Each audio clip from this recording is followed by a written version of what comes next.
weekend and couldn't be here with us. But if Matt, they're kind of like the angel and the devil on either shoulder for Jim. We wanted to have characters that kind of contrasted whatever his inner struggle is, whatever his path is going to be. The universe wants to pull him in many directions. So in a lot of ways, the Matt Horner character kind of represents Jim's idealism, his willingness and need to fight the good fight, do the right thing, seek justice almost to a fault. Where Tosh, like Dave said, Tosh is much more of the kind of do as thou wilt.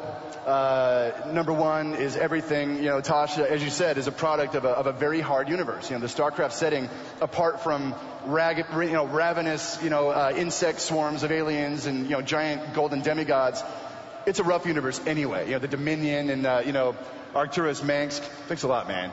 And just these tyrannical overlords and just all the compromise that you find within the Dominion. Tosh is very much an expression of that. As he's graduated from his army experience, he's just a very nihilistic man, and he creates a really fascinating counter to Raynor. And something just to geek out on. While Tosh was constructed, over the past 2 years, I guess I won't tell you exactly what his unique storyline is, but we've woven it in such a way that he has a very interesting tie to another StarCraft character, Nova. So you guys might remember for the game Ghost from many years ago, may it rest in peace. The character of Nova will also make a little cameo in the game. It's very cool. And it turns out that Tosh and Nova, again, not necessarily in that way, have a shared past, and it'll be very cool to see that unfold. So, Arcturus.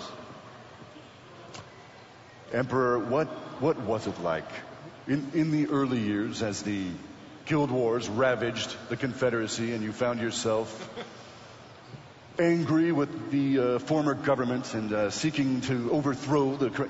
How was it, man? How was it for you? It was rough. It was really, really rough. How did we come upon this voice anyway? That's what I want to know. I was trying to remember. I don't remember.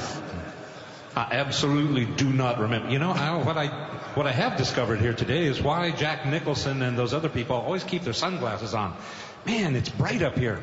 But I can't stand it when they keep their shades on. So here's my eyes. Now you can harsh. see me. It's harsh. I haven't had as much fun doing something in probably 20, 30 years. This has been a phenomenal experience, cramped down into a very short period of time. I mean, this whole character in the sequel, maybe about 3.5 hours over a couple of days to do this. But just in brief, I'm getting older, and so my memory is going. So I don't remember a whole bunch about the 12 years ago, except that you weren't as big back then, and Yes. It was the first time, and your studio offices were in this little industrial complex, Hole in I the believe. wall, yeah. Hole in the wall, with no air conditioning, by the way, the air conditioning didn't work. Thus the continuity here. Yes, is that's stunning, right. I got hired for that, and I drove down to Irvine to do it there. And I had kind of, I still have on my shelf, by the way, an unopened, unplayed original Starcraft game. Nice. Because it was for Windows only then, and I'm a Mac user, so I never even... Mac users in the house?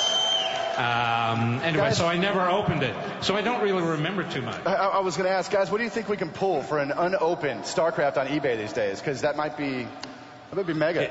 Look for it on eBay soon, right. along with some of my favorite cowboy shirts. Right.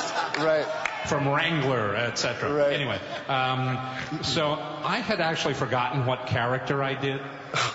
Sorry, I really did. No offense, but I had done more than one. This is why, and then I came back a couple years later. Anyway, so there's a website out there called IMDb.com, International Movie Database, which has every actor's, history, except that it can be wrong much of the time, in case you're not aware of that. But it can be very, very wrong. And IMDb has me, Starcraft, Zeratul. So all these years.